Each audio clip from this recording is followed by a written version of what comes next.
Hello, hello, and welcome to week three. Week three. We're really excited that you guys are here, and thank you for coming on yet again to learn about procurement and contracts with In the Beginning Incubator. This is Evelyn Johnson, and I am the CEO of In the Beginning Incubator. And we're expanding, we're growing, we're doing some new things. So I'm gonna do some announcements tonight. And I'm going to tell you some things that we have going on that are in the works, because we're really, really, really proud of the things that we're doing. First off, I am saying In the Beginning Incubator, that's it, because we are officially becoming ITB Fund. So we are officially, we're setting up the ITB foundation, not foundation, I'm sorry, nonprofit organization, because we will start raising money to provide for the fund so that we will be able to give out loans and things for small businesses as well. So that's one big thing that we're excited about. And we're gearing up so that we can have our own facility and move into our own space. So we're in the midst of doing those things now. And to expand out our locations, we will have 4 different locations: one in Virginia, one in West Virginia, one in North Carolina, and one in Oklahoma. So those 4 locations, those are the things that we have in the mix. So we're changing, we're growing, we're expanding.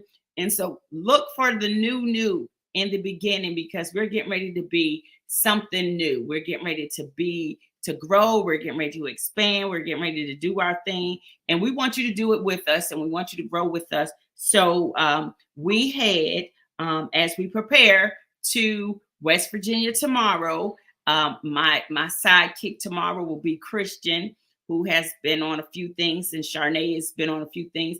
But tomorrow, my chief strategy officer will be going with me, and we'll be addressing and talking to some folks in West Virginia at the West Virginia Innovation Center and some other locations that we've been invited to come out, and they want ITB out there. So we are going. So I'm just letting you know, stay tuned to In the Beginning, because we've had some small beginnings.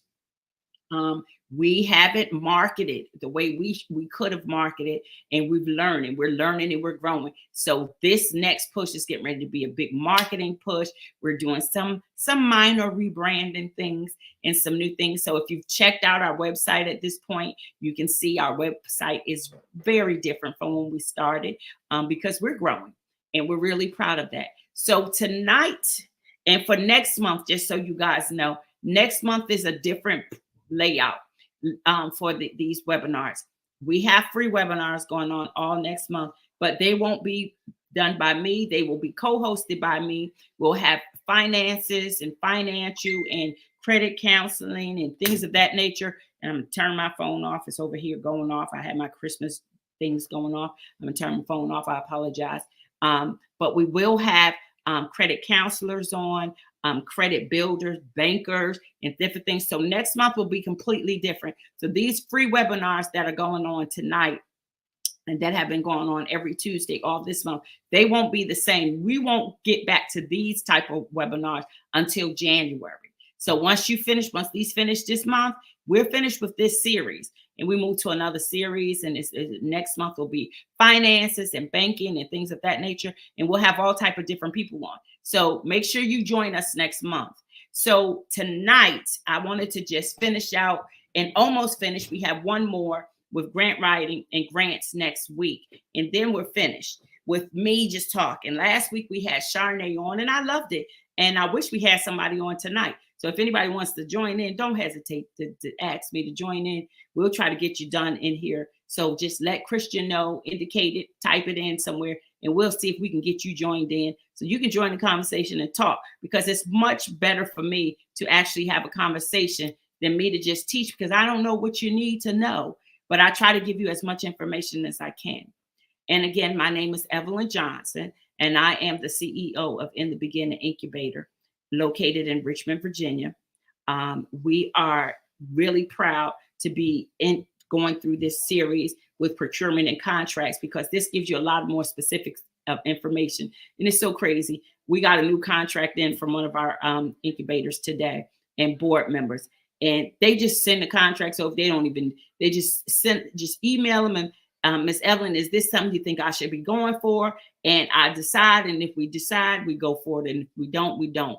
And they don't come on these classes. And it's so crazy because they're just used to us writing. And I'm fine with that. But I always like to educate folks on what the process is and how you get to this. And the only reason why I'm saying all of this is because, yes, they can do all of that. They can send me a contract and things of that, but they found out where to find the contracts. They know where to go find contracts by watching these classes and these webinars, and they know. So it's not, this is a process. So even though, and I always look at the numbers and see, even if we have a low number of folks on, it doesn't matter. We have a high number of people that work with us. And that's the difference. So getting into this procurement and contracts process, I just want you guys to get a good idea of how that process works in doing your business, because this is a big part of business. We don't do contracts per se with ITB.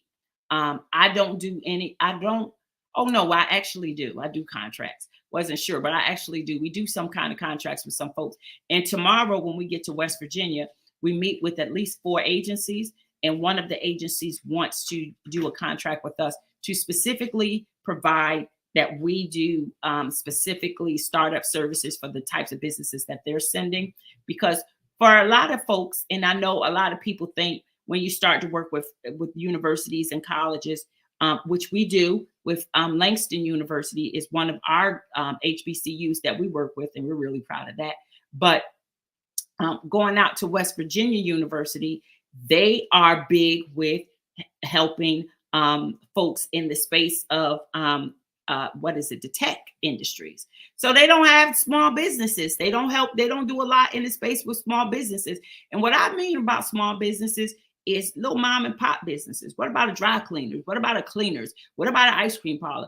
What about a small sandwich shop or a small business that is not huge and is not built to supply a whole need to a whole city or country, or, on a big scale.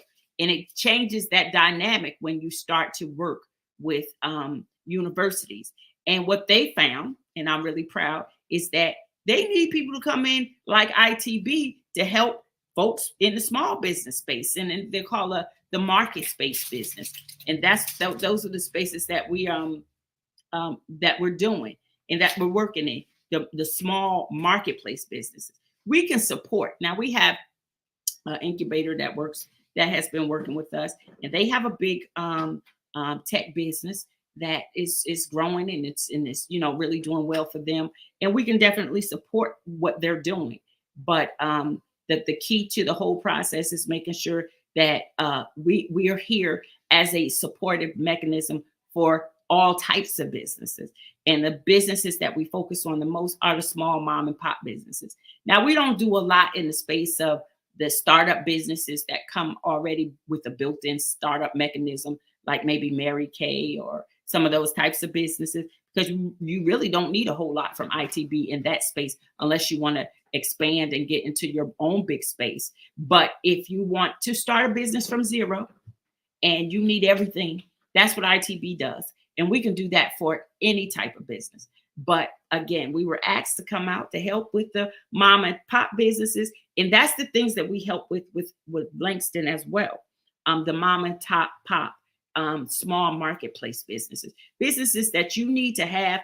For instance, when you go to a college or university campus, and for the first time, like I did when I went to West Virginia, when I went to Virginia State, didn't date me. When I went to Virginia State, and they had little mom and pop stores, that we could walk to from the campus, just like with Christian out at West Virginia, that they could walk to, but not the same stores like they have at home, but small stores like that, just, everyday stores that, you can run to and get things, and go to the mall, and every mall has certain stores that you want to have at the store.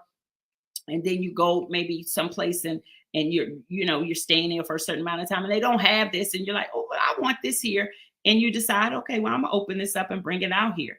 That's what we're talking about, these mom and pop type of businesses. So when we're talking about that in that language, just know that's what we're talking about. And everyone, and another question that has been posed to us, and we're going to get into knowing the difference in 2 seconds, is that the techie space, where people have moved from a wonderful job, say a lab specialist for a hospital, and now they want to do a beauty line.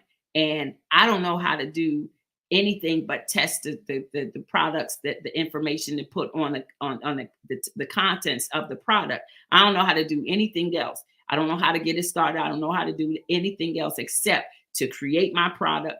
And I don't even know how to get it to market.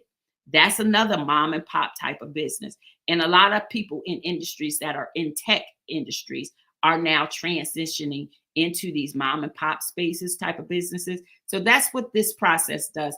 And what we're getting ready to talk to is how you address bringing your business into maybe dealing with the federal government, your local government, how to write a grant, how to do the first steps in that.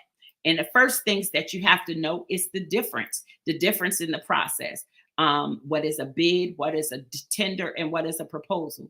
So a bid is used to get a business or repeat business. So normally you hear a governmental agency, a federal government, a local government, or someone is going to put out a bid. We need to get our windows washed for all the schools. So normally they'll put a bid out and say, whoever can come in and do all of the washing for the schools.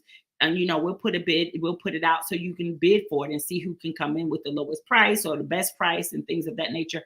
And therefore, a bid will be a joint effort from members of the organization of various levels of authority. And it's a reason for that is because when it goes through the head of the department, then it goes to the division specialist and all of that. It goes through a lot of people to get the information gathered together for what they're going to need for that particular job to get done. And then a lot of people interact with it, and it's probably a technical written concept. So it's probably going to look more like a grant application or something like that. And we're going to look at some. So don't worry, we're going to look at some to see what a bid actually looks like. And so it is also a term used in documenting or offering or submitting a response to a request for or invitation to tender. Now, we're getting ready to go to tender. A tender can be used in place of a bid. While meaning basically the same, mostly the term bid is used by the organization seeking the project, while the term tender is more often used by organization seeking a contract, which means I walking down the street, same scenario of the windows for the school, and I decide those windows look terrible every time I look past, every time I walk past this school, and I have a full company that could come in here and clean these windows. I'ma just offer them a tender, and I'm just gonna offer. I'm just gonna create. They didn't put out a bid. I'm gonna just tell them what we can do and see what happens. That's a tender. And just as there is a bid manager, there is also a position for the tender manager, and the project manager can often do this work as well. So whoever does the actual work and process of getting everything organized with your company to submit that bid is who that person could possibly be, a project manager. So that's the difference between a bid and a tender. A bid is something that an organization puts out and says we want to get opportunities for people to submit bids in that they want to do some work with us. And then a tender is, I'm not waiting for them. I'm just going to put this tender in and see what they say. I'm just going to put a contract in and see what they say. And so then the next one is a proposal. And most is a proposal is a written document drafted. And I cannot see. I got to move my thing. Because I can't. Let me see. I can't see it. I can't read it. I apologize for you. But it's a written document drafted by the seller to a prospective buyer.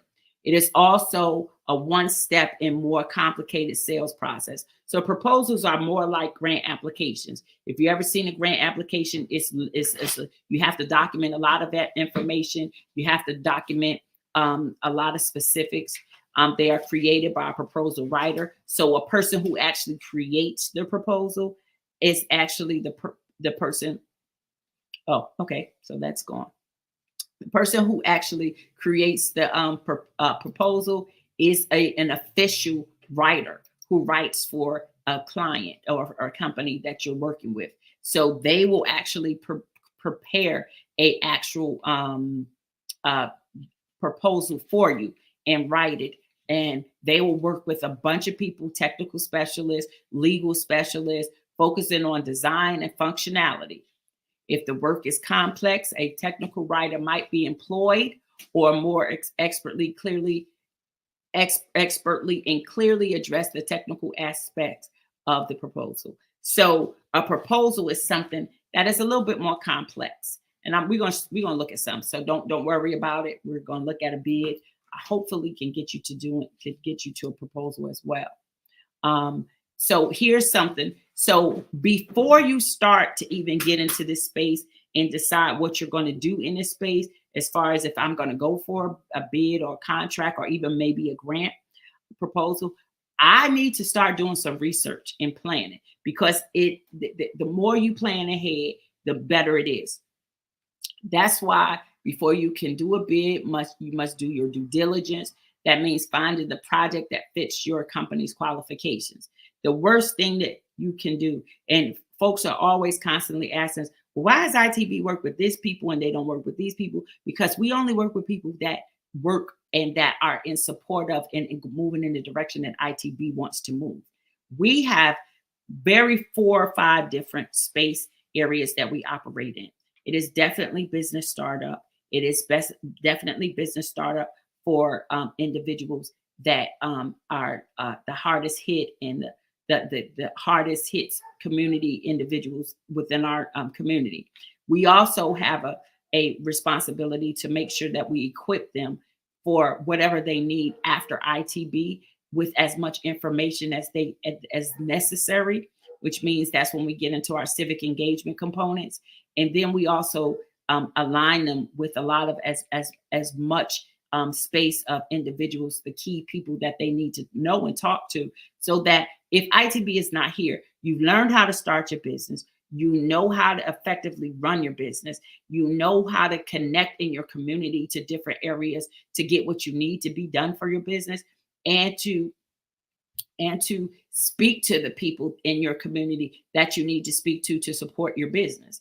Those are some very specific areas. And therefore, we don't deal with a whole lot of other areas with folks, and just intentionally, because they're not going in the same direction, because You know how you go someplace, and I'm just going, you know how you go someplace, and you might be with someone. This is not even a professional situation. This is just a generic situation, and you out with them, and you hanging out, and all of a sudden, somebody that you really don't necessarily see eye to eye with comes over and starts talking to the individual that you're working with, and that you're there with and participating with, and then all of a sudden you realize, oh, I don't know this person, very well. So we kind of take that position and that approach. We kind of are standoffish until we see what you're doing in the spaces that we want to operate in. And then we kind of link up with you and start working with you.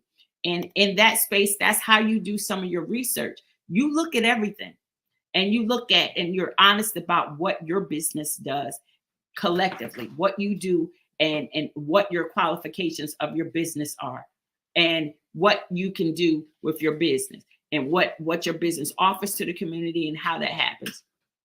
And then you should only bid on projects in fields where you have an extensive experience and have already proven your skill. I don't go into spaces that it really gets really that far out of our skill level, and our skill level for everybody in our organization.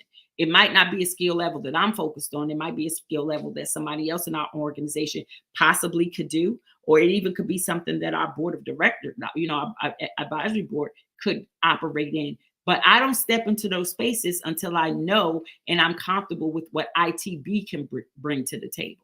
I'm not coming into anything with what other people could bring to our table. I'm always moving in a space from what ITB can bring to your table and present, because we know what we do, and we know how we do what we do. And we know, like right now, in our new facility, back to our old facility, it has to be more communal, because our clients are deciding and have told us, even though we're in a wonderful building on the 10th floor and everything, our clients like to walk in and out of offices. They like to walk in and out of their office. And on the floor that we're on now, it's kind of quiet. It's kind of a little sedate. You don't hear, like yesterday, the Christmas music going all through the hallways everywhere. You don't hear all of that like the way you used to. And that's where our clients are used to. So that's where we're moving to. That's what we're doing. And that's what we're building for. And going back to the way ITB does things. And that's just one scenario. That's one, for instance. But we have built that communal space, and our clients require that to be a communal space and a place of peace. And I can walk into I can walk into the marketing guy over here and talk to him about some marketing things. And I can walk over here to the music production and DJ person and get get a new commercial laid for me, and this, that, and other. And we can just walk in and just knock on each other's door. That's the camaraderie that folks like. That's part of that's definitely a skill. And that's also an experience. So whatever your experiences are. Now, we are very extensive in business plan writing and all types of writing, and we're comfortable in that space. So we make sure, but you have to have a solid business plan. And that's the very basic. Have a business plan. And with our business plans with ITB, which is a benefit, and I know nobody else out here. I know literally nobody else is out here in the community providing not only a business plan, but an operations plan and an action plan for 1 year to follow your business plan. Because we don't assume you know how to work a business plan. We assume that when you see a business plan, it's a nice, big, thick document that if you get ready to go and apply for some funding, the only people who want to see that and read that is those people that's doing the funding. I don't expect that. I expect you to know everything that's in your business plan, and that you use your business plan to grow your business. And how do you do that? Well, that's why we give you an operations and an actions plan. So for the first 3 months, you need to be doing this. For the next 3 months, you need to be doing that. For the next 3 months, you need to be doing that. And for the last 3 months, you need to be doing that. And these are the actions you should be taking during that time. This is what you should be doing. And it will tie into your business plan. So your business plan is a huge resource, and it aligns with the company. And you should start working on a plan. What is that plan? If I'm thinking about, and I am definitely right now thinking about investors and grant writing and things of that nature. And so what I did is I made sure my business plan was in alignment with everything that I want to go after and everything that I can go after, and making sure everything that I want to go after is already in my business plan. I'm not creating nothing based on anybody's applications. That is the worst place to work from. You need to know who you are, what you do, and how you do it before you go looking for any kind of money or anything else. You need to have that plan thought out. And that is the biggest problem that we have with a lot of our incubators. They always come to the table with, well, I want to do this, this, and that. Okay, well, let's write that down. Let's get that written out. And they have a rough time getting it written down. But if you skip those steps, you don't know who you are. And the first thing that happens when you go out is you start talking about your business first. So once you get into these in these spaces that you want to talk about your business, the next thing they're going to do is, well, let me look you up. Where's your website? Okay, well, if you got a website and you got programs on your website, not just a fluff website, not just a landing page, that you're actually doing something that they can actually look at and say, oh, okay, well, all right, you offer this or you offer that, you offer share space. And how many people in your share space? This is how many in our share space. This is what you could start talking in specifics because you're already doing it. And that's the whole point of this research and planning. Get everything that you do down to a solid before you start going out and starting thinking, well, I need to get some money to get to work. Yeah. But that's putting the cart before the horse, because you have to work before you get some money. You have to create your product. You have to create something that someone wants to pay you for before you actually get to work. So you have to know, and you have to do your research and know what your business is, what you offer, and what you bring to the table, and bring it to the table. So the next thing is the bid process.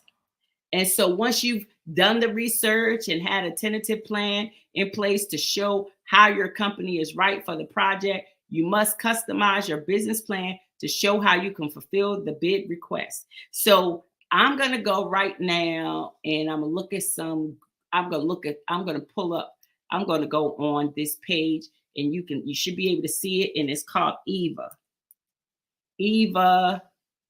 Virginia. And this is a place where you can go and look up business opportunities. And hopefully everybody can see this. Now, this is for the state of Virginia, and I'm going to walk you through some things. Now, this is an actual page where it has actual bids and information on here. Some of them are request for proposal, or this one is more of the tender process where you can send in a proposal. Can you see it? Oh, okay. I apologize.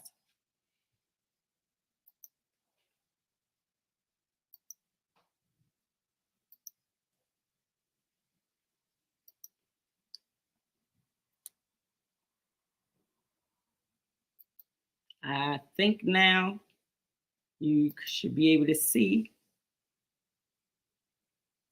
Oh, I'm sorry. I didn't realize that I wasn't presenting. You could see it. Let me see. Let me see if I can see it.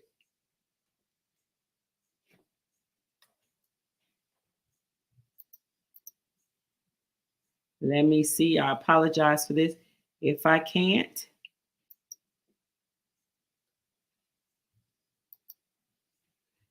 We are working on it and working through technical difficulties. I don't know what happened.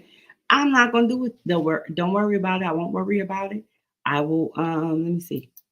Let me see if I can go up here and tell me if you guys can see this. Can you see it now? All right. Can you see anything now? Nope. Okay. Well, I won't go to it. I apologize. And I'll just go through the information. So what I was getting ready to show you is an actual bid. And in Virginia, we have this program called EVA. And you can go on EVA and you can actually, let's see. Let me see if I can see this and see if I can take you here. Let me try one more time. I think you should be able to see this. All right. Thank you. Christian came in and updated it. I wanted you I wanted you to be able to see this because it's important so that you can start seeing the difference between, and I want you to physically see the difference between what an RFP, a bid, these are bids, and where to go find them. Now, this is for the state of Virginia. So in Virginia, you will put in EVA, EVA, and it will come up. And these are right now, all of the things for any locale in the state of Virginia that is asking for some services that they want, that they're putting out to bids for people. So it's always a lot of times, a lot of things going on over here. And so I want you to just kind of get in the habit. So this is, like I said at the beginning when we were talking, and I said with some of our contractors that we work with and some of our incubators, because they've gone through this class and this webinar, they sit and live on EVA. And so when they see a contract that might be something that they want to go for, they will send it to me and say, Miss Evelyn, what you think about this? So on here, you can do a lot of different things. And here's, I'm going to go up here to all opportunities and see what's on here. And I'm just going to kind of pull some things down. And as you can see, Virginia Commercial Space Flight Authority, they're looking for something. There's the county that they're looking for it for. So it's not that's not your county, you might not want to think about doing work there. We're going to click into one. I want to do one that's pretty simplistic, and I'm going to go down, and that's really easy to understand. Here's one that is a request for a proposal. So that's more of a tender. They want you to create something. This is what they're needing. They're going to tell you what's request for proposal for construction manager. So they're asking you to submit that into them, and whatever you need to submit, that's what you need to submit. And they want you, and that's at the Fairfax campus of George Mason University. So it's a university thing, and on a university campus of George Mason University in Fairfax, the Fairfax campus, and what they're looking for. And that's the difference. Now, this isn't a bid. This is a proposal, which is a tender. So they're asking you to create your whole application for them and submit it to them. And to construct a basketball training and athletic academic support component to their program. So they want you to, they don't even know what they need yet. So they're saying, come on and tell me what you can do, and we might consider you. So that's a great one. That's a great one, because that doesn't box you into anything. That allows your creativity in your business to be creative and say, this is what we are ready to do. And I can just come in here and step in here and do it if this is what your business does. So that's a different space. That's a tender. And let's see, drive, Apperson, let me see, request for banking services. That's a whole nother tender for Bedford County, USA. That's something that they're saying, I want a bank to contact us and tell us what they could do, and we need it, and we'll decide what we can do with this company.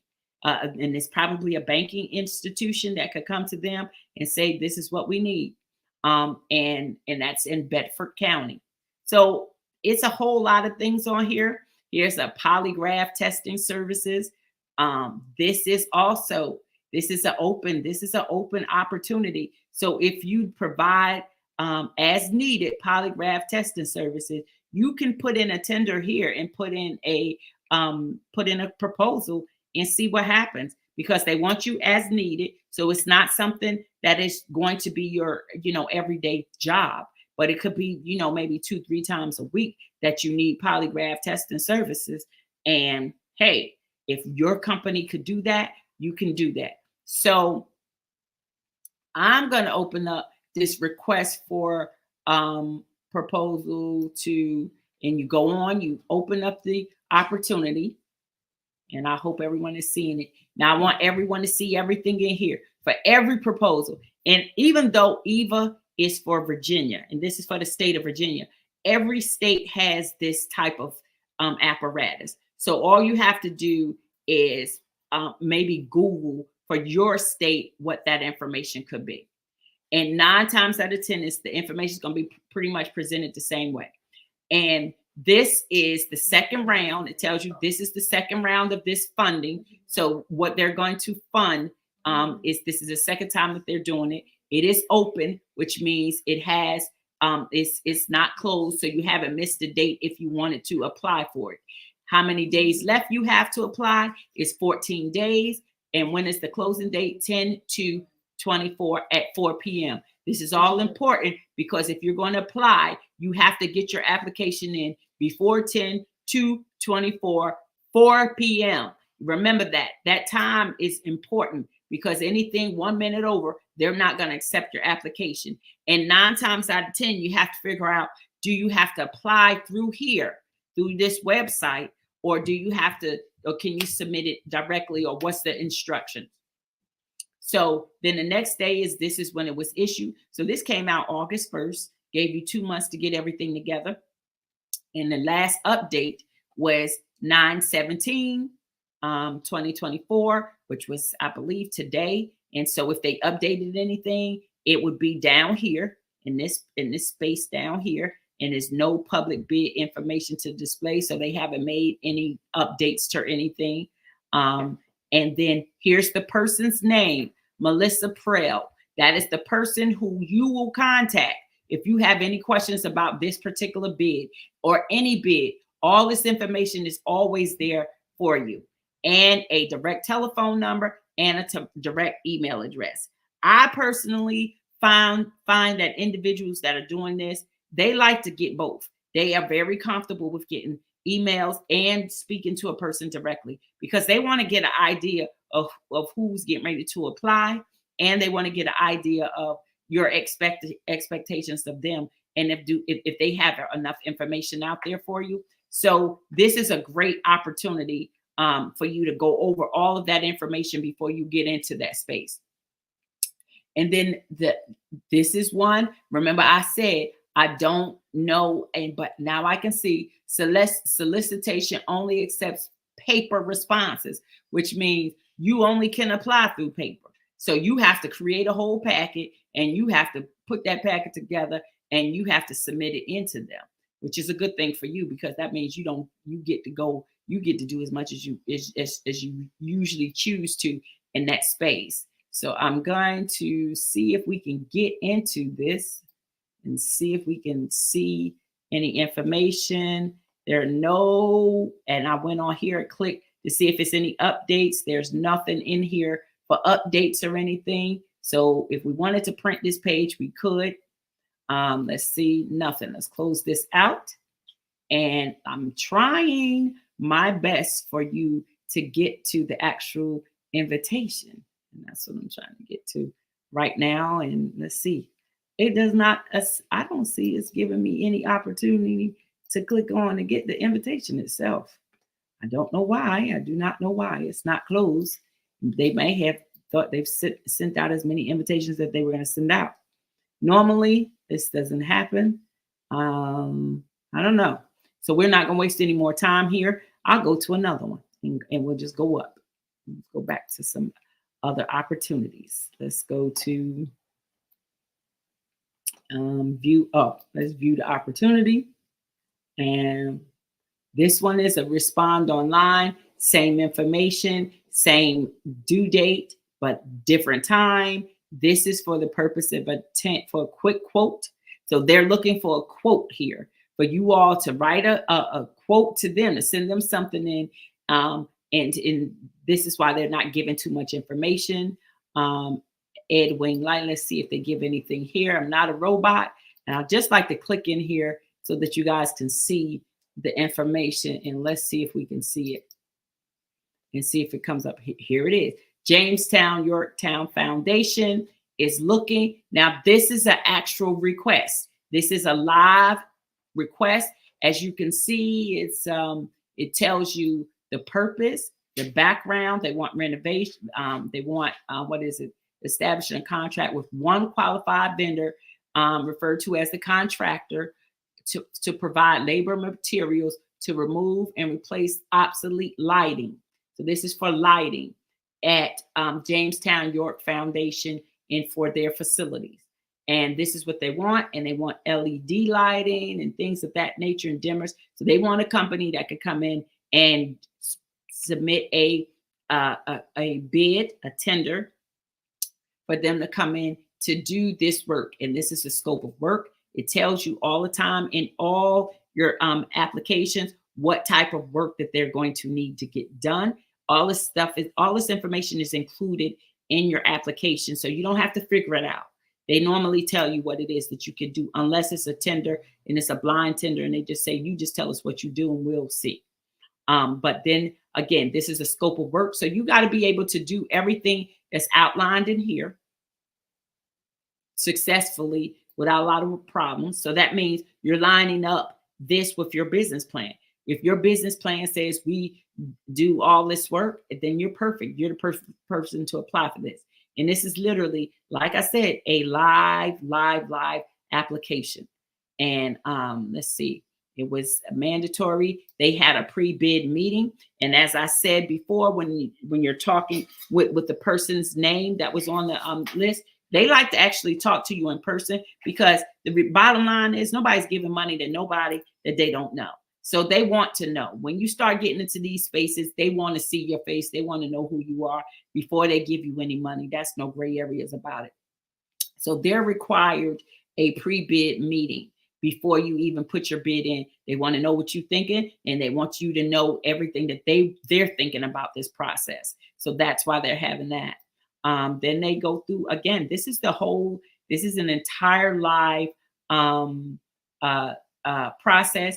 And now they're telling you how to apply, and you submit through EVA orders and contract. You will be able to apply there and result in purchase orders and things of that nature. So everything that you're doing, because this is a state contract, you will be doing all of that through this state bidding process. And anything that you do with the state, even if it was with your locality, it could be through a state bidding process, because it's just the easiest process 9 times out of 10 for that locality that's already connected. You know how when Obama was initially did Obamacare, and get in your doctor's office to talk to the insurance company, and then then to the next doctor's office if you went to another doctor's office. That's what this process is doing. When you go through EVA, it talks to all of those, not doctor's offices per se, but different agencies, so that they can all be linked into one thing. And that's what this process is. So they're telling you that you shall participate in the internet procurement process solution through EVA, and all of that is done here. You can email catalog or index information. It doesn't say if you have to apply through EVA. I'm pretty sure you probably do. Bid prices, all of that, all that information. Bid acceptance period, any bid in response to this solicitation shall be valid for 90 days. So if you put it in, they hold it for 90 days, and then they tell you what else they're going to be. And it's a 90-day process before they discard your application if you don't be considered. 9 times out of 10, everybody's considered. You just have to go through the process. Profession, service, and limits. These are your insurance requirements that you have to have. Most businesses need to be aware of this. Is something that you need to get into really early. Making sure you have the proper insurance. You need to have this insurance even if you're not going for a bid. You need to have this insurance in place, all of it, to some degree, most of this insurance, because you're going to eventually need it. If you get into a grant situation, you're going to need insurance. If you get into any type of contract situation, you're going to need insurance. So for your business, you should just have insurance anyway. And if you have the opportunity to see what the requirements are, I would try to get the requirements for the type of insurance that your business lines up with, and make sure you have that. The next thing is extra charges, not allowed, things of that nature. what is allowed, what isn't allowed in the EVA business to government contracts and orders. Tells you how to and your method of payment, how you will get paid, and all of that information is right here. 5 pages and you're done. 5 pages and the whole application is completely done. Let me get back to where I'm supposed to be. I think I'm supposed to be here, and I'm here. And so I'll leave here, and I was glad to be able to show you this process and walk you through all of this, because what it says to me, and let me close this back out and stop sharing, is that what the information that we have here for you guys is very important. And I wanted you to see the actual process, because it's not, and again, it didn't leave a lot of information for you to, in that application, to come up with something. You either had to be in that space, knowing about those lights and things of that nature, and then, really matching yourself up to that application. Not, I do this business and now I want to try to get into that and I'm gonna go for this bid. That is not that space. That application was only 5 pages, and it didn't even give a lot of space for you to try to make up something or make up a business to get to be done. They didn't ask for your tax ID number per se at that point. They didn't ask for any of that because they assume you're supposed to have all of that stuff in place before you even get to them. So when you go into this bid process, you should be able to just, again, mirror what you do and say what it is that what you do and how you're going to do it. Submitting a bill, we looked at that very easily. It is something that is very easily done, but again, you have to follow the directions.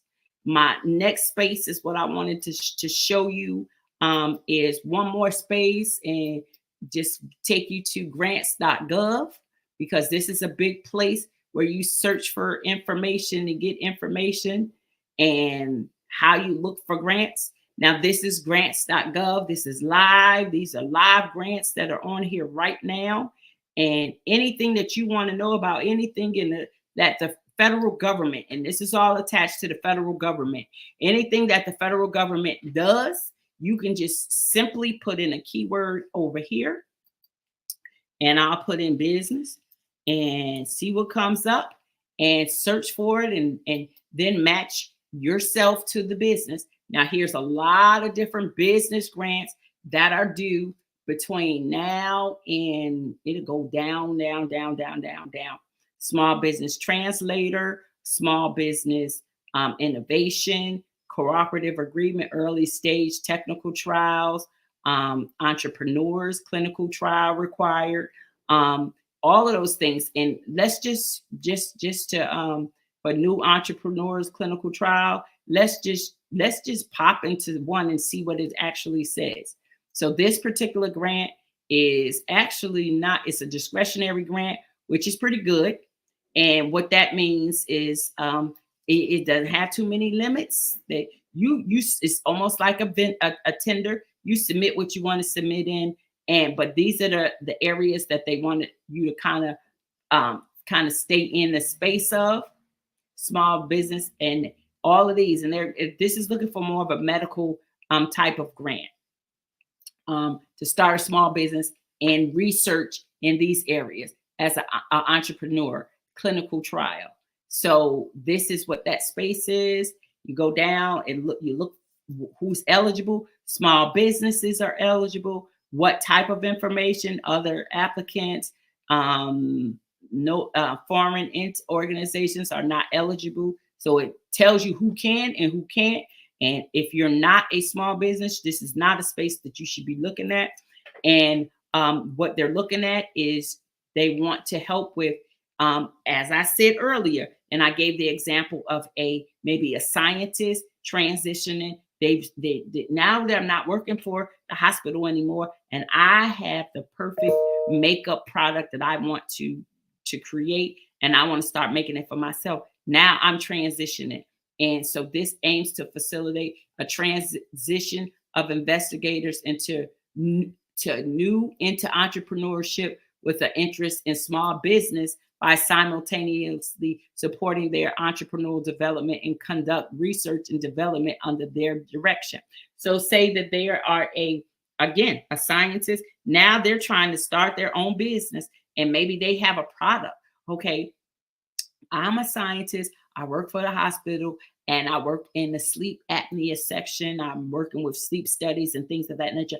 And I found that if this little thing that I have created can help people, just like a CPAP, but it's a lot less loud for a CPAP.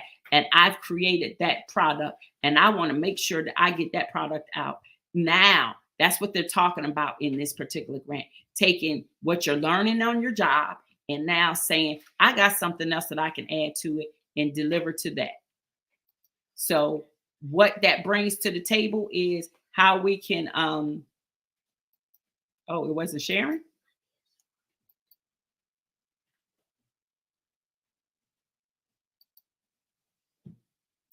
Is it sharing now? Oh, I'm sorry. I was all in it to sharing. I thought you guys could see it and you couldn't see it. Oh, I'm sorry. Well, this is it. This is the notification. This is everything again. And I'll dip back up for you. I'll dip back up for you. This is the actual notification. This is what it says. This is discretionary. This is a small business transition grant for entrepreneurs. And this is for somebody who is already working in a specific field and now thinking about, okay, I want to dip into something else. So they're going to give you a grant to do that. You have to apply. You have to go through the process, but they have some money for you to do that. And if you were thinking that that's not a thing, it is a thing. This is definitely a thing. And this is a federal grant.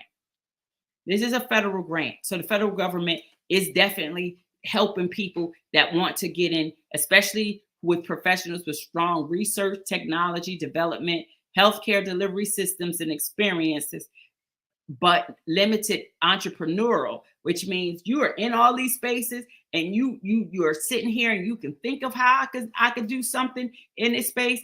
And I'm going to stop sharing and how I can get into it. They have a specific grant for that. So for everyone who's always talking about the federal government is not helping me and not doing with me and everything, it will. It actually does. And the process actually works sincerely. And I'm not pretending. I'm not saying this because I use some spaces in that space, but because I know it does work. So the next thing would be, and I just, like I said, wanted to get into that. We're not getting into contracts tonight. And only reason why we're not getting into them because you basically saw them. Those are contracts. Once you say, and once you get the bid, then it is a contract and you say, I'm going to do the work, and you all go through the specifics of the work and how the work is supposed to happen and what I'm promising to do and what you're promising to pay me for that. And that's pretty much it. This isn't a lot to go into as far as complicated. It's only complicated if you're not doing the work that you're supposed to be doing to get the actual bid and go for the actual tender. So, but I wanted you to go find them. And what I gave you again, and I'll go back one more time. I'll share my screen one more again, and I'll go back to the federal grants.gov, because this is a big one. This is a big one. Everybody's always talking about grants, and I want some free money. This is where you go. You go to grants.gov. That's where it is, grants.gov right here. And I'll go search grants again. And it will, I don't care if you put in homeless. Let's look up homeless. Put in what you all want to do in this space and search it. And then find, here's a basic center program. Now you have to look over here because you have to make sure that you don't miss dates, which are really important, really, really important. So make sure you're focused on dates. And if, like, for instance, this basic center program doesn't have a date because it's already been funded. So it posted, it didn't say when it was going to close. So it might be still open. Let's see. I'm on Health and Human Services.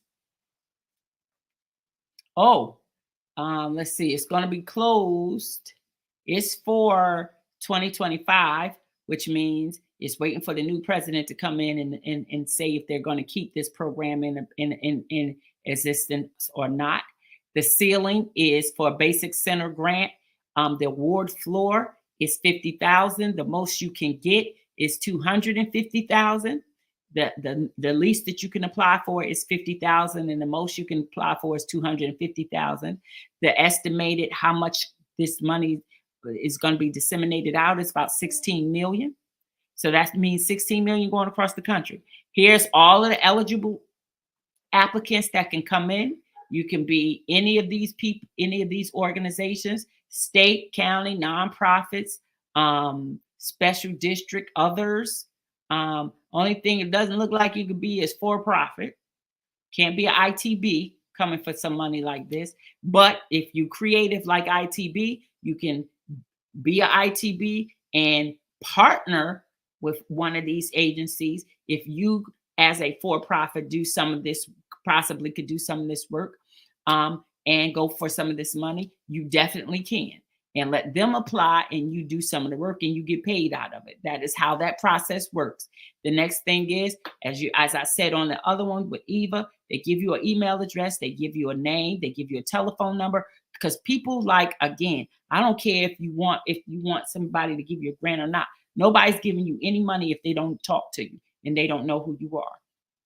So your best thing to do is to find out who these folks are personally, connect with them. This tells you the description of the program, provide temporary shelter, counseling, supportive services to youth who have left home without permission of their parents or guardians and have been forced to leave home, whatever their situation is to cause them to become homeless youth. This is the program, and this is a particular grant that you could write for to get.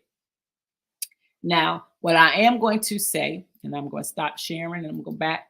It is very complicated to do federal grants, in that it takes about 45 days for you to even be able to apply for a grant, because what they do is a lot of crossing T's and dotting I's before they even allow you to apply.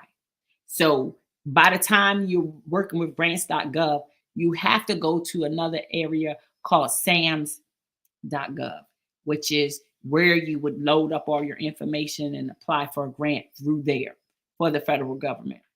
And that's where they check your tax ID, all your credentials, your business name, everything about your business is checked at that space to make sure before you apply that you can apply legally and that they can pay you without any questions. Because once you go through that SAMS.gov space and do everything that you have to do there, that you also putting in your business bank account information and everything, because they're under the assumption that somebody's going to get paid through this process, and we want all of this done up front. We want all your information at the very, very, very beginning before we even get started.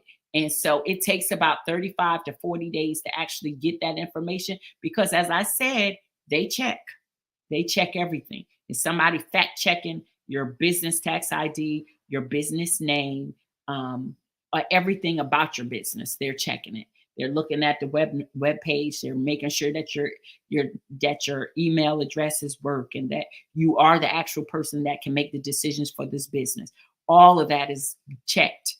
So it does take a little bit of while to apply for an actual grant through grants.gov. But if you get in there and get your work done, you are 9 times out. And the other piece to that, when you start getting into this space, when you're applying for grants, you need to be able to have connections in your community. That's why I said ITB does not only help you get your business started, but we also make sure you can maintain your business and find out what I need to do to get my business. So if you need a consultant and it's not ITB and you need another consultant, then we help you find that.